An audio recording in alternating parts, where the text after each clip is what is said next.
Personne d'être venu nous retrouver ici au Forum international de la cybersécurité. Ici, nous allons parler en particulier, nous avons un engagement vraiment très spécial. Nous sommes avec l'ID et le KIC. Le KIC, qu'est-ce que c'est? C'est Know Your Customers, comment connaître son client qu'on a en face. Et là, pour ce faire, nous avons la société Another Way qui est ici présente, représentée par Arnaud Gardin. Et donc, leur thématique, c'est dirigeants, collaborateurs, clients, les protéger efficacement face aux risques cyber. Bien, bonjour à tous et merci pour votre présence. Alors aujourd'hui, dans un premier temps, je vous propose de vous projeter du côté sombre de la face de la force cyber et imaginez-vous que vous êtes un attaquant. Donc vous êtes un attaquant. Vous vivez de cette activité. Aujourd'hui, l'activité du cybercrime, c'est 2 à 3 fois le PIB français. Donc c'est une activité, comme la vôtre, industrialisée, avec des spécialistes qui cherchent la rentabilité, qui cherchent l'efficacité, la vitesse. Donc, imaginez que vous êtes un tel attaquant. Vous avez, prenons Another Way. Quelle serait votre première action si vous souhaitiez attaquer Another Way pour extorquer des informations, capter de la propriété intellectuelle, voire lancer un ransomware et récupérer de l'argent? Quelle serait votre première action? Effectivement, premier élément, ce qu'on appelle la phase de reconnaissance, vous allez chercher de l'information. Et la première information que vous allez chercher, ça va être une information sur les personnes. Parce que si vous êtes un attaquant professionnel, vous savez que 80% des attaques cyber s'appuient sur des informations personnelles, sur des vulnérabilités liées aux personnes qui sont dans l'entité que vous visez. Donc, vous tous qui êtes dans une organisation, vous êtes le principal point d'appui d'une attaque cyber. Revenons à la mentalité d'un attaquant. Bien entendu, il va viser des collaborateurs et il va viser des collaborateurs particuliers. Il va viser des dirigeants, tous ceux qui ont accès au portefeuille, tous ceux qui ont accès à la R&D, à la propriété intellectuelle. Et ceux-là, aujourd'hui, on est capable de vous dire qu'ils sont 12 fois plus visés par les cyberattaquants. Et quelles que soient les menaces, quels que soient les types d'attaques, que ce soit le phishing, le vol, l'usurpation de compte, les ransomware, les vols de propriété intellectuelle, toutes ces attaques, toutes ces menaces, elles commencent par une attaque sur vos dirigeants et éventuellement sur les autres collaborateurs qui ont accès à de l'information spéciale, qui ont accès aux moyens de l'entreprise. Alors, pour répondre à ces enjeux, on a créé Another Way. Donc, les deux fondateurs sont sur notre stand qui se trouve juste derrière.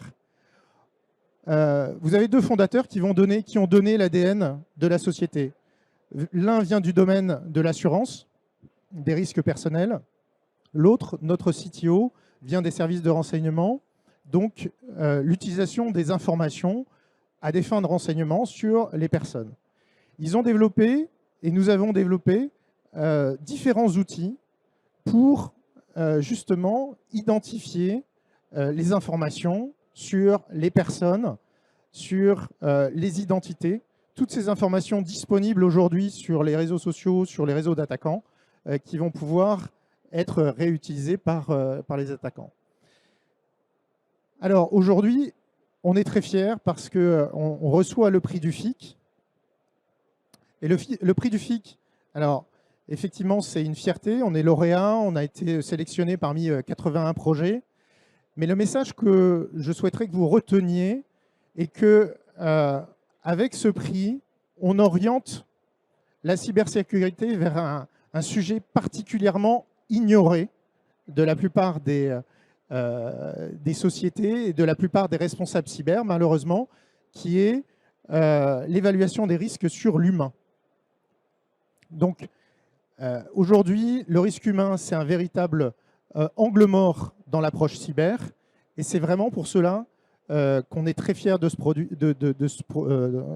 prix qui met en lumière cet aspect. Alors, on travaille avec des banques, on travaille avec différentes industries et on a été sélectionné également pour travailler sur les Jeux Olympiques, sur la protection des personnes pour les Jeux Olympiques. Alors, dans le domaine cyber, vous le connaissez, on est habitué à parler de surface d'attaque des systèmes. On parle de l'IT, on parle de l'IoT, on parle des objets industriels, mais on ne parle pas des personnes. Nous, on a défini une surface d'attaque des collaborateurs et des dirigeants qui correspond à différentes données. Des données qu'on va trouver sur les réseaux sociaux. Je pense, regardez ce que vous avez chez vous. Vous êtes tous au moins sur 3 réseaux sociaux différents. Donc ça, c'est un premier élément. Nous, dans nos analyses, on s'aperçoit que 71% des professionnels aujourd'hui sont déjà sur LinkedIn.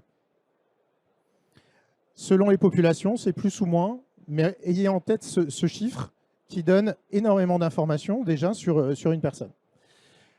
Ensuite, vous avez tous les réseaux sociaux, vous avez toutes les sources de data ouvertes, en source ouverte, comme Papers ou autres. Et puis, il y a un nouveau sujet qui est apparu depuis 3-4 ans. Il s'agit de toutes les fuites de données qui sont liées à des ransomware. Aujourd'hui, le ransomware, c'est de l'ordre de 30, 40, 50 attaques par mois en France. C'est une extraction de tout un tas d'informations, y compris d'informations sur les personnes. Et ça touche quasiment toute la population.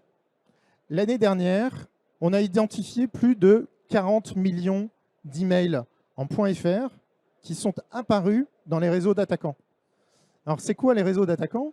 Ce sont tous ces sites qui sont dans le dark ou dans le deep web, où vous avez des hackers qui échangent de l'information, qui se fournissent des bons plans pour attaquer telle ou telle société, et qui montrent aussi qu'ils ont attaqué, tiens, j'ai attaqué Ferrari, voilà les données, vous voyez, je suis plus fort, embauchez-moi sur le marché du hacker et du darknet.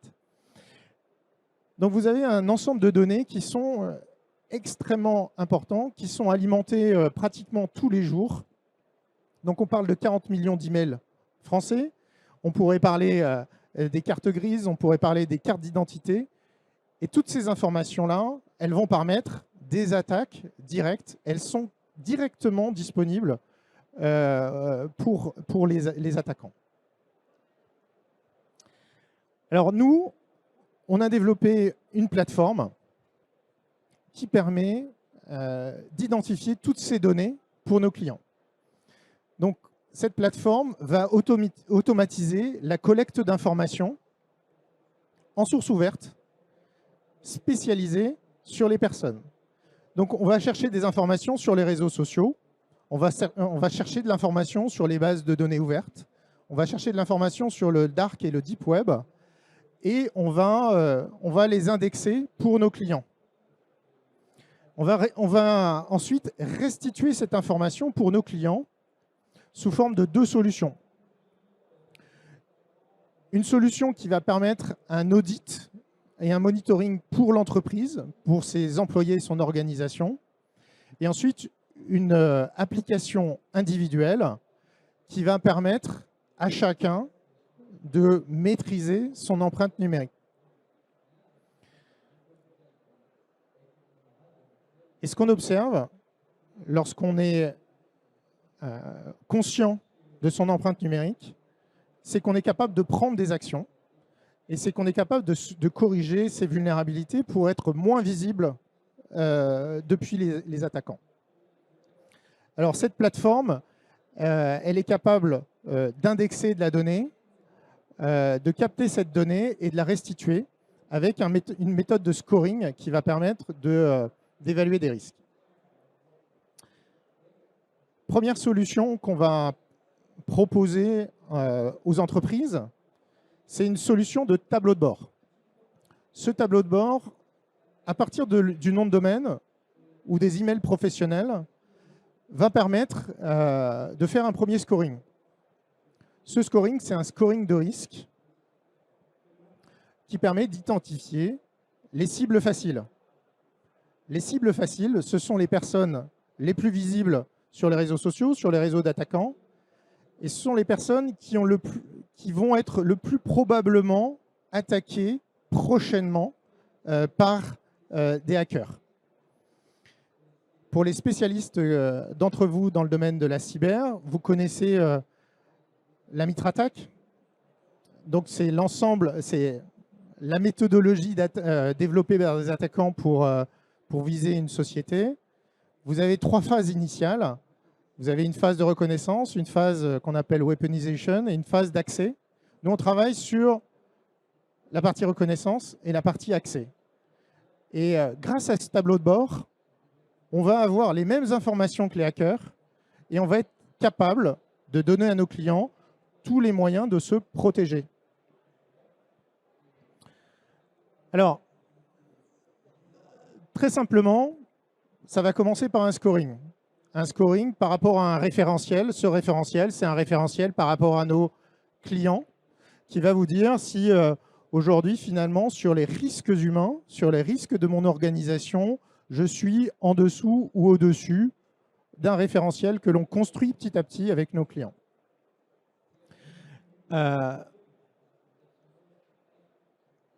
Alors, ça va beaucoup plus vite que prévu, mais on a pris en compte différents types de menaces qui exploitent les informations personnelles de différentes façons. Le account takeover, par exemple, donc l'usurpation de compte, c'est un problème aujourd'hui extrêmement important qui peut toucher jusqu'à 10% de la population. Aujourd'hui, on a des chiffres assez complets sur ce que l'on voit. Hein, je suis désolé. Sur ce que l'on voit aux États-Unis. Donc 10% de la population aux États-Unis sont touchés par des usurpations de compte. Donc l'usurpation de compte, à partir d'une usurpation d'un email, vous voyez ce que vous pouvez imaginer contre une société, contre une organisation. Pour ceux qui suivent l'actualité, vous avez entendu parler peut-être de la Silicon Valley Bank et du bank run.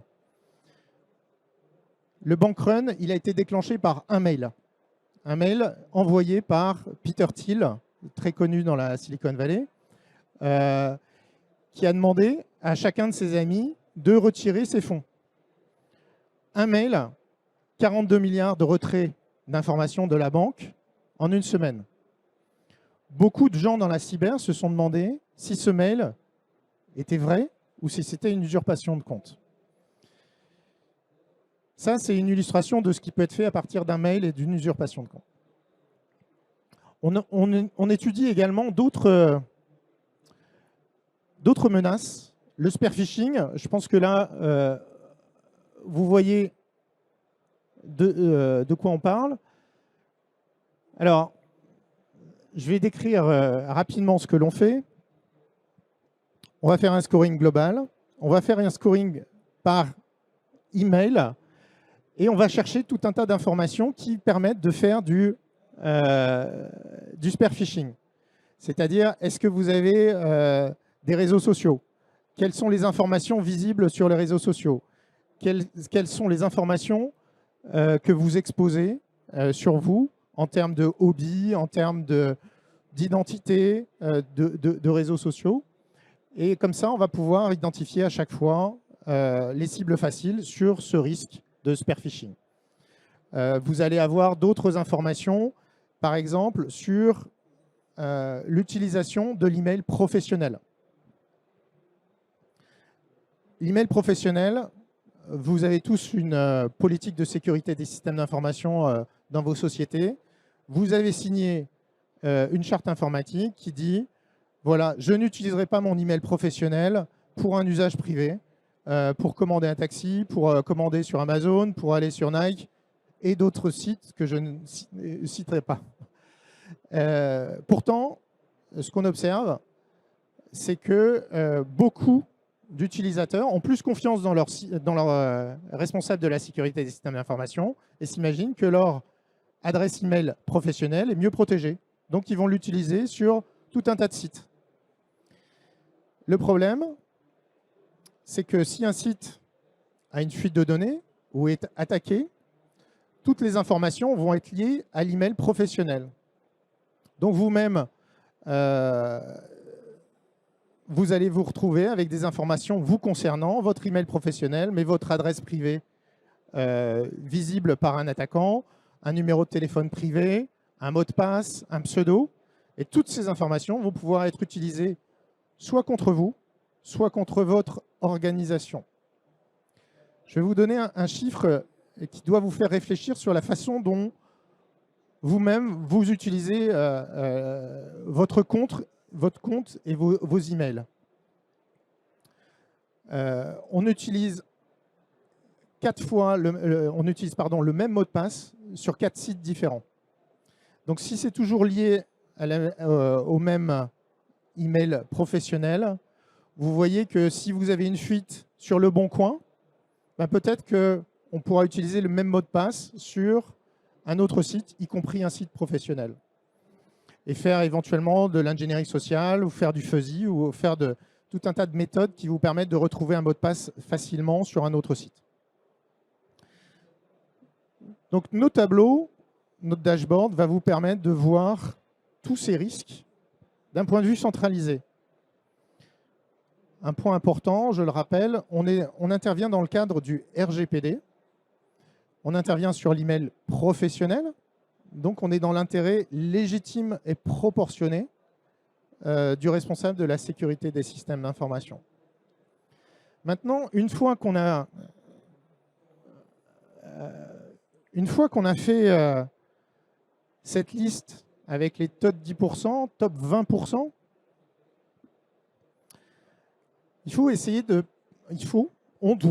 nous devons passer à l'action.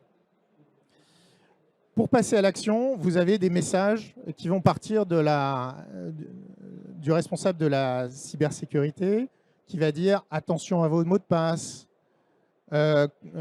utilisez correctement les réseaux sociaux, etc., etc.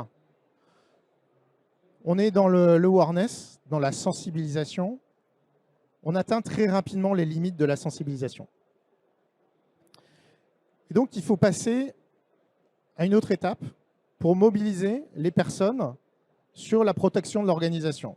L'objectif initial, c'est bien entendu de protéger l'organisation.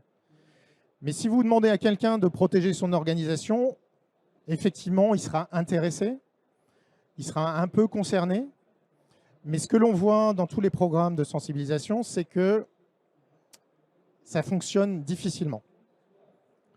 Il y a un taux de succès qui diminue au fur et à mesure du temps. Il est très difficile de mobiliser les gens. Nous, on a conçu une application individuelle pour mobiliser chacune des personnes sur leur empreinte numérique personnelle. Donc là, on change le jeu. Plutôt que de dire, bah, écoutez, vos mots de passe doivent être avec un caractère spécial, etc., etc., dans un coffre-fort, on va vous dire, regardez, vous avez un mot de passe fuité, vous avez tel site, etc., qui ont été impactés. C'est votre mot de passe, c'est à vous d'agir. Et là, on change complètement l'approche concernant chaque salarié, chaque employé de l'organisation. Parce qu'on parle à la fois de leur vie professionnelle, donc la protection de leur organisation, mais aussi de leur vie privée. Les hackers, vous le voyez dans le domaine de la fraude bancaire, ils visent non seulement l'organisation, mais ils vous visent vous, parce que, entre guillemets, si vous êtes VP d'une organisation, on peut imaginer que vous avez un compte en banque intéressant. Et donc,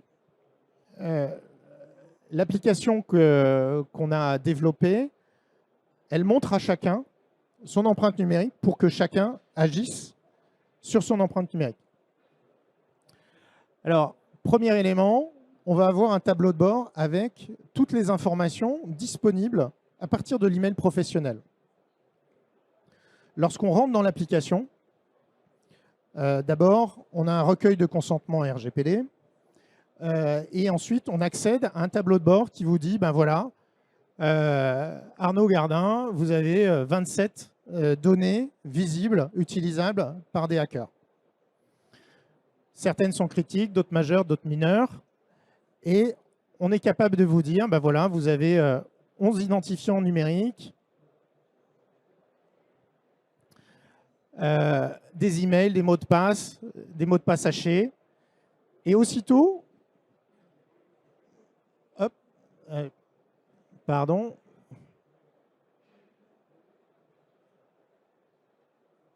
Alors, les joies de la technique. Donc, on va identifier toutes les informations visibles sur vous. Et à chaque information, on va vous donner un conseil ou une action à faire. Donc, je ne sais pas si on va le voir dans la petite vidéo qu'on a prise pour cette démo en full. L'idée, c'est vous avez votre email, votre mot de passe, votre email, votre compte Facebook qui est en mode public. On va vous donner un conseil pour passer votre compte Facebook en mode privé. Donc là, vous voyez exactement quelle action vous pouvez prendre pour vous mettre à l'abri, en s'appuyant sur une information, sur votre information, pour vous faire passer à l'action. Donc finalement, dans ce mode-là, vous allez demander à vos utilisateurs, à vos collaborateurs, à vos employés de corriger eux-mêmes leurs vulnérabilités pour protéger l'organisation. C'est une web app individuelle. Vous allez aussi pouvoir ajouter, en tant qu'individu, des informations individuelles. Par exemple, votre email Gmail, votre yahoo.fr, votre numéro de téléphone privé. Et à chaque fois que cette information sera visible dans une fuite ou sera visible sur vos réseaux sociaux ou sur d'autres bases de données, on vous remontera l'information pour que vous puissiez la corriger. Et donc, non seulement vous voyez les informations visibles depuis l'email professionnel, mais vous allez pouvoir rajouter des informations individuelles et privées. Ce qui fait que vous avez toute votre vie digitale qui va se trouver protégée et sur laquelle vous allez pouvoir agir grâce à cette web app. Alors, donc là, on voit les informations. En cliquant sur chaque information, on est capable de passer aux actions. Et à chaque fois, vous voyez d'abord la source du problème. Vous pouvez voir que, tiens, on voit des photos publiques. Donc, on va vous donner un conseil pour corriger. Passer en mode modification des paramètres Facebook. Et tout ça, c'est dans l'application individuelle. Et lorsque vous cliquez « J'ai compris », ça veut dire que vous avez corrigé le problème et votre tableau de bord va se trouver décrémenté d'une vulnérabilité. Alors, pour reprendre un verbatim d'un client sur l'implication des personnes. Aujourd'hui, vous avez différents programmes qui vous permettent que les gens soient concernés. Nous, on va les impliquer. Et je pense que vous connaissez tous la différence. C'est comme dans une omelette au jambon. Vous avez la poule qui est concernée et le cochon qui est impliqué. Je ne dis pas que nos clients, bien entendu, sont des cochons, mais ce que je dis, c'est qu'on les aide à réaliser qu'ils font partie de la solution, qu'ils peuvent agir sur leur cybersécurité privée et sur la cybersécurité de la société. Donc, il y a plusieurs impacts, bien entendu, pour la société. Alors, Et tout ça, on le fait dans un cadre RGPD adapté. Le cadre légal est extrêmement important. Il est extrêmement important que tous les collaborateurs à qui on fournit une application comprennent que ça se fait dans un cadre légal, qu'on n'est pas en mode surveillance, on est en mode protection. Et donc, on aide aussi nos clients à leur montrer l'intérêt et par rapport au cadre juridique. Et là-dessus, on a dans notre société des gens qui sont spécialistes de la menace, spécialistes en psychologie, qui vont vous permettre d'accompagner vos utilisateurs, vos collaborateurs et vos dirigeants dans leur propre protection. Lorsque je suis arrivé chez Another Way travaillait sur un projet qui est extrêmement important, qui était l'empreinte numérique des professeurs de l'Académie de Versailles. On était dans le contexte de l'affaire Samuel Paty et on a beaucoup travaillé justement sur l'accompagnement, sur comment faire comprendre à chacun, lorsqu'il y a des risques et des vrais périls de cyberharcèlement, comment faire comprendre en quoi travailler sur son empreinte numérique nous permettait d'être plus à l'abri par rapport à tout un tas de menaces externes. Donc on a un vrai savoir-faire aussi, au-delà des outils, pour accompagner les utilisateurs, accompagner des dirigeants pour qu'ils se saisissent d'un sujet aujourd'hui qui est trop souvent ignoré.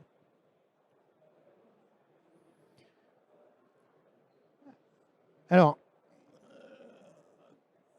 pour conclure, notre objectif, c'est vraiment, on s'inscrit dans un grand mouvement dans le domaine de la cyber. En anglais, ça s'appelle le shift left, c'est-à-dire être de plus en plus dans l'anticipation. Vous l'avez vu ici, vous avez beaucoup d'outils absolument extraordinaires en termes de technologie qui permettent de détecter, de réagir, de mettre en place des systèmes, des barrières techniques. Lorsqu'on est dans la prévention, on va être sur l'humain, on va être sur l'anticipation, et c'est là-dessus sur lequel nous travaillons aujourd'hui pour anticiper des attaques cyber, de la fraude potentielle vers des clients et vers vos dirigeants. Deuxième point, on mobilise les collaborateurs et les dirigeants. On travaille sur leur empreinte numérique, à la fois professionnelle et privée, et ça concerne aussi leur vie privée. Quatrième point, alors nos implications, elles sont extrêmement sécurisées. On a beaucoup travaillé, bien entendu, sur cette sécurisation. On est en dehors du SI. Donc, notre déploiement ne surcharge pas les équipes cyber qui aujourd'hui sont toutes de toute façon débordées. Donc, on va leur permettre non seulement de ne pas être débordés, mais aussi d'avoir de l'aide de la part de tous les collaborateurs qui vont être mobilisés sur la protection et la défense de leur organisation.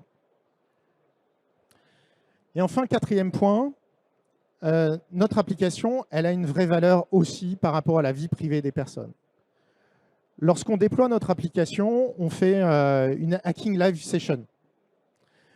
On leur présente comment un hacker va vous taper sur LinkedIn, sur Facebook, à partir d'un nom de domaine, à partir d'un email, d'un mot de passe, pour que chacun comprenne voilà, qu'il y a un intérêt fondamental à se protéger et à changer ses habitudes, y compris dans sa vie privée. Donc voilà, ça ce sont tous les bénéfices que l'on présente et qui se dégagent petit à petit de nos déploiements.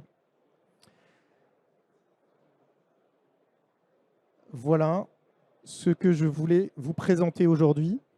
Peut-être que vous avez des questions. C'est le moment. Mesdames, Messieurs, si vous avez des questions. Oui, une main? Ah non, c'est une oreille. C'est pas la même chose. Très bien. Bah, écoutez, merci beaucoup pour votre attention. On se trouve au stand D42. On pourra travailler sur des vraies démos plutôt que sur des vidéos. et on sera ravis de discuter avec vous. Merci à tous. Alors, merci beaucoup Arnaud Gardin de la société Another Way. Merci beaucoup.